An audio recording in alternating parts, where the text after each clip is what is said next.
Bye, Mom.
Yes. May I help you, sir? Yes, I'm Say, who lives here? Who indeed? Why, none other than His Most Regal Majesty, the most excellent and wonderful Emperor of the Winkies, the famous Tin Woodman of Oz. A Tin Woodman? How odd. Odd? Well, of all the impertinent.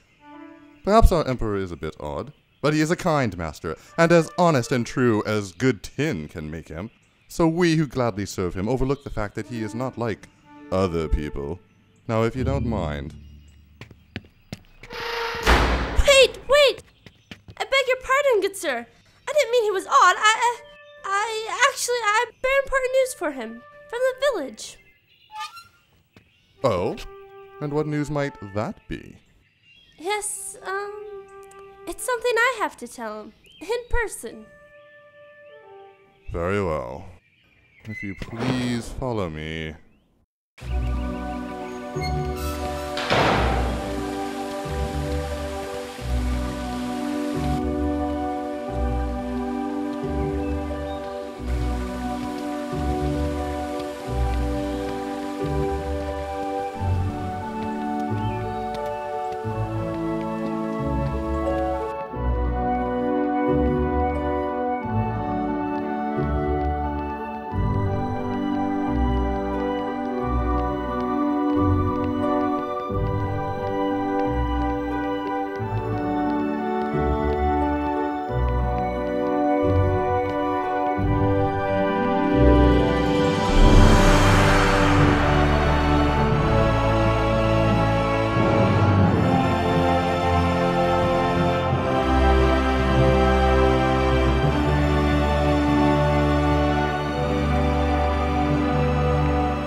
I salute your lustrous Tin Majesty.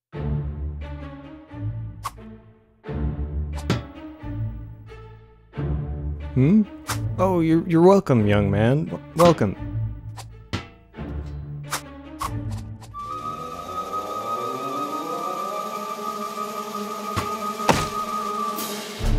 Won't you have a seat? Thank you, sire.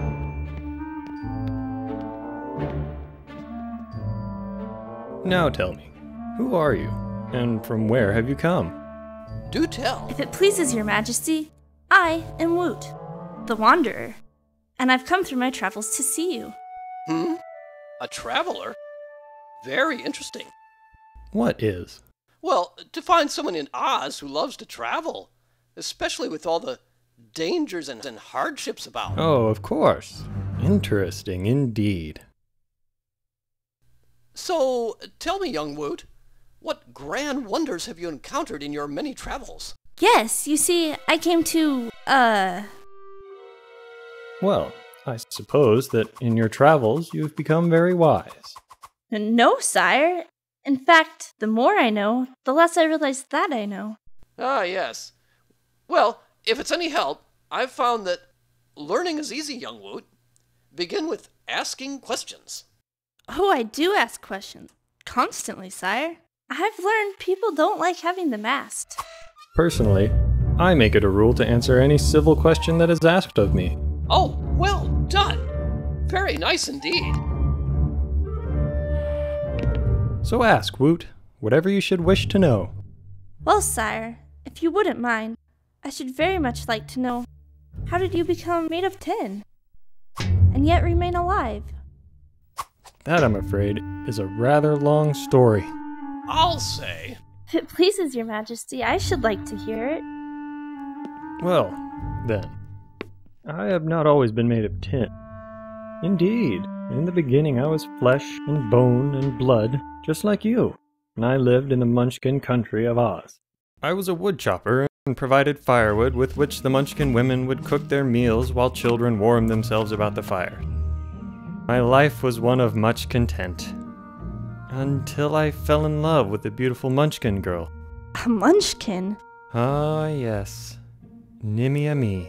She was so pretty that the sunsets blushed when their rays fell upon her. She was the most gorgeous creature I had ever laid eyes on. She slaved from morning till night for an old witch, scrubbing and sweeping her hut, cooking her meals, and washing her dishes.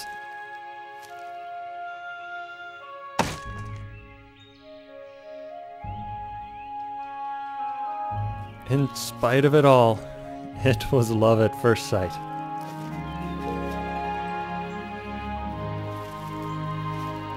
And of course we thought it would go on forever. We were wrong.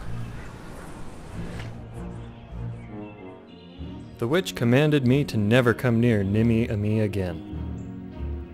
But I told her I was my own master and would do as I pleased, not realizing that this was a careless way to speak to a witch.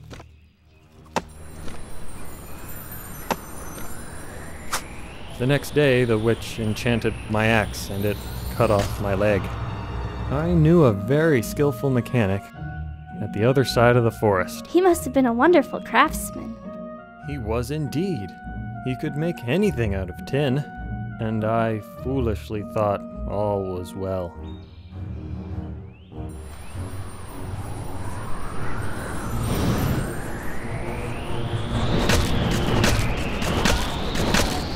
Nimmy-a-me found me.